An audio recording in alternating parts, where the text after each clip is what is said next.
in instances where laying off too many firefighters puts us in jeopardy of, costs us more than it gains us, fine. We also seem to be only speaking in terms of 3/4 of a percent rollback or none rollback. I am disturbed that we're not trying to find a compromise position that doesn't put all of the burden on these things that are, to use a Yiddish term, kind of mishima definitions of health and safety. We're balancing things we don't know the weight of. And so I would like to see us change this conversation or include in this conversation if we did a little laying off, if we did a little more belt tightening, if we look at how much we're already coming in under budget, and how much of a rollback, an incremental rollback, would get us to a place at least near where we want to be. Knowing that we can always come back and take the rest, I go back to my argument of if we take off the 3/4% rollback now, there is nothing left in the refrigerator, nothing left in the safe, in the bank, in the cage. We screwed ourselves, pardon my French, but it's time for plain speaking, with some expenditures, some loans, some things that we did that put us in iffy financial positions now. I don't want to see us take everything we have out of our savings account because we're scared right now. I'm encouraged that we're spending less than is budgeted. I think there are some things on the list that could go.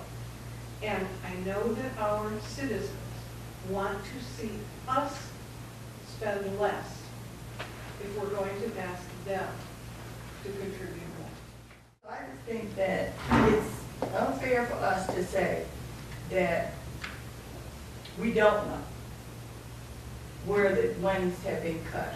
We do know. But are we willing to take make the decision to cut places even more so? What are we going to cut? I don't see it. Now, if we don't cut anything, and if we don't ask for the rollback in the credit, the reality of it is at the end of the day, we're not going to have enough money in our savings account. The credits are not our savings account. What's in our reserves at the end of the day is our savings account. And Joe, what did you say it was? What it would be? Without? Yes. About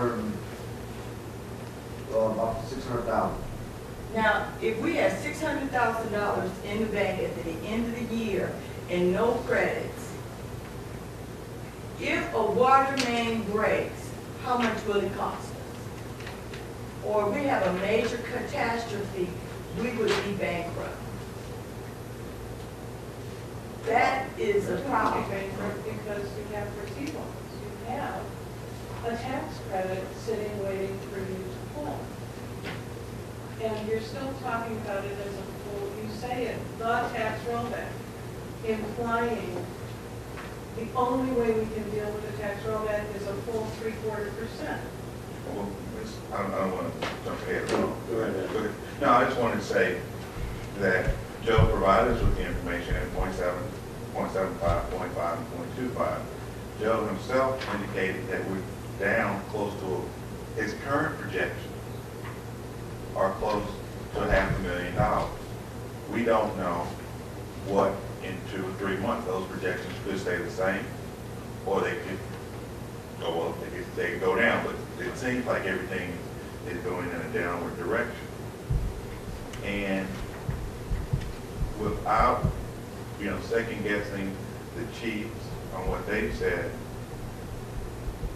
I'm sure 2 officers have to give, overtime issues will probably come in. I'm sure the citizens would probably notice issues regarding response time. That's the safety, health, and welfare. We have a number of individuals that we've talked about the pool and the pool, Victory Pool. Joe went back to the chiefs and the departments and found some money to balance that out. They cut that out as a good faith effort. The unions have stepped up to the plate. We want to talk about giving back. We can put, what is council giving back? We have to look at ourselves as an expenditure too. We want to put everything on the table here. What is council giving back? So this is a time where our community, we are the elected officials, and we have to decide what are we going to do for what's best for the city. It's pure and simple. I asked Joe to give these scenarios because it's a sobering. Dollars can be this, and dollars can be that. When you start putting people with dollars, it becomes a different story.